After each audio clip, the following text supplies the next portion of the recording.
बुद्धया विशुद्धया युक्तो धृत्यात्मानं नियम्य च शब्दादीन् विषयान् त्यक्त्वा रागद्वेषौ युधस्य च विविक्तसेवी लक्ष्वाशि यतवा कायमानसाः ध्यानयोगपरो नित्यम् वैराग्यं समुपाश्रितः अहंकारं बलं दर्पं कामं क्रोधं परिग्रहम् विमुच्य निर्ममः शान्तो ब्रह्म भूयाय कल्पते। विशुद्ध बुद्धि से युक्त होकर धारणा द्वारा आत्म नियंत्रण कर, शब्द आदि विषयों को त्याग कर और राग द्वेष को छोड़कर एकांत में निवास करते हुए तथा अल्प भोजन करने वाला, जिसने अपने शरीर, वाणी और मन को वश में करके ध्यान योग में सदैव तत्पर होकर तथा वैराग्य का आश्रय लेकर अहंकार, बल, घमंड, काम, क्रोध और संग्रह की प्रवृत्ति को त्याग कर ममता के भाव से रहित और शांत चित्त वाला पुरुष ब्रह्म प्राप्ति के योग्य हो जाता है।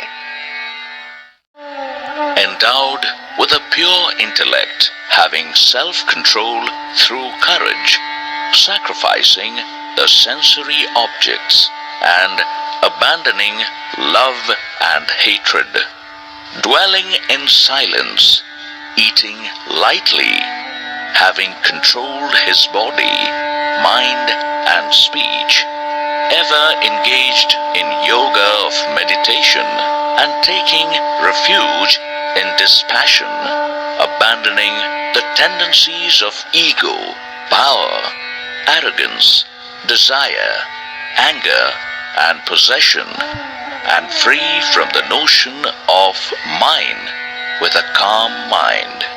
Such a person attains Brahma. ब्रह्मभूतः प्रसन्नात्मा न शोचति न काङ्क्षति समः सर्वेषु भूतेषु मद्भक्तिं लभते पराम्। वह ब्रह्मभूत साधक प्रसन्न मन वाला होकर न इच्छा करता है और न शोक, बल्कि सभी प्राणियों में संभाव होकर वह मेरी पराभक्ति को प्राप्त हो जाता है।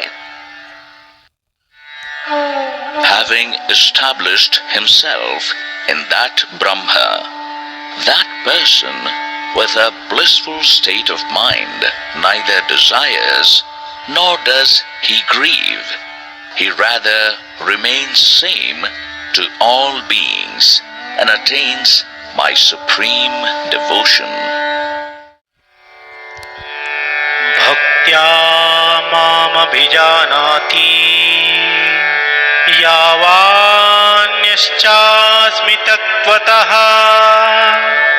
ततो मां तत्त्वतो ज्ञात्वा विशते तदनन्तरम्।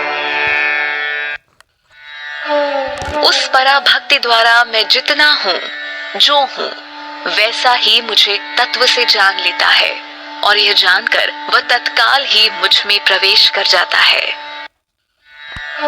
Through that supreme devotion, one understands in reality about who and what I am, and having understood this, he immediately merges in me.